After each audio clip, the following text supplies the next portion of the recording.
مجھے پسند ہیں وہ لوگ جو اپنے آپ میں مگن رہتے ہیں، سازشیں نہیں کرتے، نفرتیں نہیں پھیلاتے، بس اپنی دنیا میں خوش اور مطمئن رہتے ہیں۔ زندگی میں آدھا دکھ غلط لوگوں سے امید رکھنے سے آتا ہے اور باقی کا آدھا دکھ سچے لوگوں پر شک کرنے سے آتا ہے۔ ہم انمول تو نہیں، مگر بارش کے ان قطروں کی طرح خاص ضرور ہیں جو ایک بار ہاتھ سے گر جائے پھر کبھی ملا نہیں کرتے۔ معاف کرنے کا یہ مطلب کہ اس کو گلے سے لگایا جائے، اس کو سچا دوست بنایا جائے، صرف ایک عہد ہوتا ہے جو اذیت اس نے مجھے دی ہے میں نہ اس کو دے سکوں۔ عورت محبت کرے اور اسے چھوڑنے کا سوچے، یہ ناممکنات میں سب سے اعلیٰ درجے کی بات ہے۔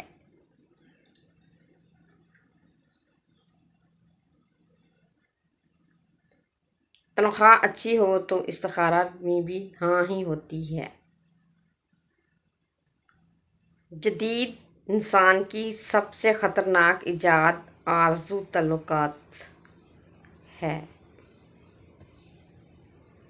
بہت تھوڑا وقت لگتا ہے گھروں کو ڈھلنے میں، لذتوں کے ختم ہونے میں، لوگوں کی نظروں سے اوجھل ہونے میں، چاہتوں کے ختم ہونے میں بہت تھوڑا سا وقت لگتا ہے۔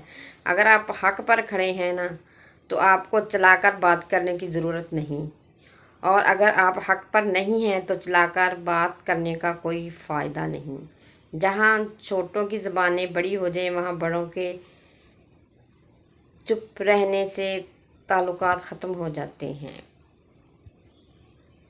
کبھی کسی سے اس کی امید مت چھینیں۔ سیانے کہتے ہیں کہ دنیا کا سب سے بڑا راہزن وہ ہے جو لوگوں سے ان کی امید چھین لیتا ہے۔ ہمیں جس سبق کو پڑھنے کی ضرورت سب سے زیادہ ہے وہ انسانیت کا سبق ہے۔ دنیا کی ساری چیزیں ٹھوکر لگنے سے ٹوٹ جاتی ہیں، مگر صرف انسان وہ چیز ہے جو ٹھوکر لگنے کے بعد بنتا ہے۔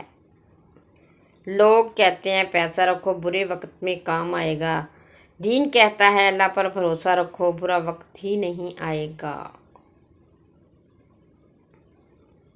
منہ پر تعریف کرنے کی بجائے بہتر ہے کہ پیٹھ پیچھے برائی کرنا چھوڑ دی جائے۔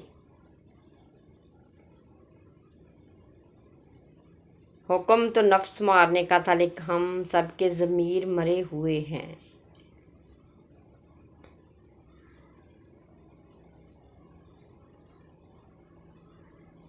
معیار یہ نہیں کہ آپ کو کتنے لوگ پسند کرتے ہیں، معیار یہ ہے کہ آپ کو کس طرح کے لوگ پسند کرتے ہیں۔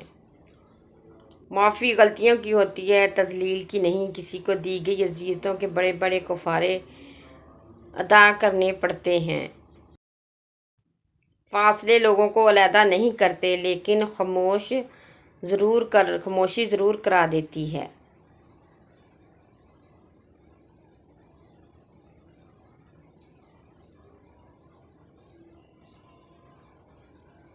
اگر مرد روزانہ 3 سے 4 مرتبہ اپنی بیوی سے اظہار محبت کرے تو عورت کبھی ڈپریشن کا شکار نہیں ہو سکتی۔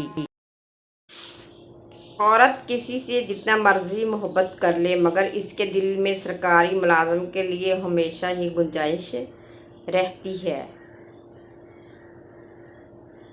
مجھے پسند ہیں وہ لوگ جو اپنے آپ میں مگن رہتے ہیں، سازشیں نہیں کرتے، نفرتیں نہیں پھیلاتے، بس اپنی دنیا میں خوش اور مطمئن رہتے ہیں۔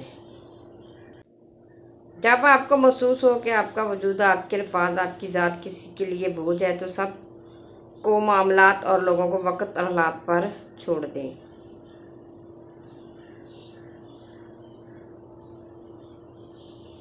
ہر وقت وہ ہمارے گناہ دیکھتا ہے، اس کے باوجود بھی ہر روز ہمیں اپنی طرف سے رزق عطا کرتا ہے۔ بے شک وہ اللہ ہے۔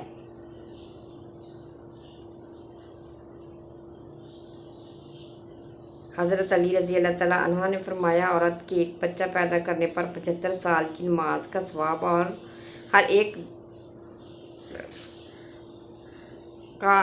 حج کا ثواب ملتا ہے۔ کچھ لوگ شروع میں اتنی توجہ دیتے ہیں، ہمارا 1 منٹ چپ رہنا بھی برداشت نہیں کرتے، ہماری بے رخی پر 1000 بار پوچھتے ہیں۔ اور پھر ایک وقت آتا ہے ہماری طویل خاموشی بھی اثر نہیں کرتی، ہماری بے رخی، ہماری ناراضگی سب بے معنی ہو جاتی ہے۔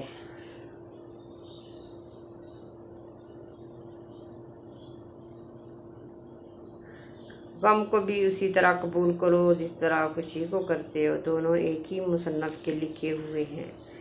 واصف علی واصف۔ زندگی اپنے حساب سے جینی چاہیے، لوگوں کو خوش رکھنے کے چکر میں تو شیر کو بھی سرکس میں ناچنا پڑتا ہے۔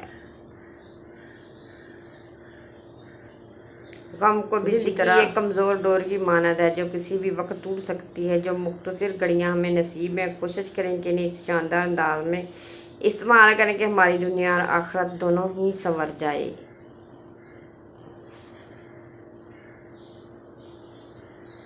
اگر آپ کو کوئی بجھا ہوا انسان ملے تو اس سے اس کی خوبیوں پر بات کرو، اس کے دل کی خوبصورتی پر گفتگو کرو، اس سے اتنی بات کرو کہ وہ لوٹ آئے، روشن ہو جائے۔